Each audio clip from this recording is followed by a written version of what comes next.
CM పదవి పెద్ద విషయం కాదు, రాష్ట్రాన్ని సాధించిన ఘనత ముందు అది చిన్నది.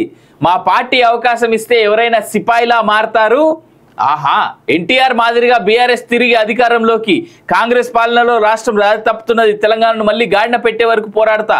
అలవిగాని హామీలతో కాంగ్రెస్ అధికారంలోకి.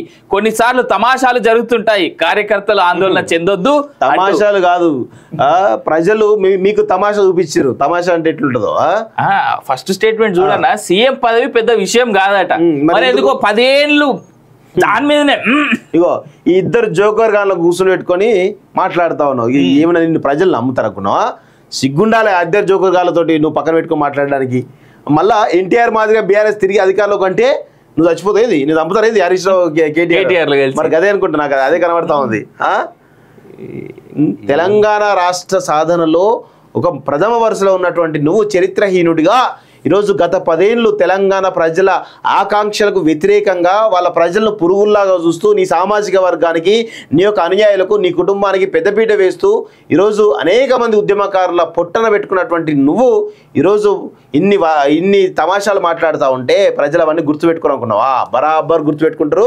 బరాబర్ బీఆర్ఎస్ పార్టీకి లైఫ్ లేదనేది తెలుస్తూ ఉంది.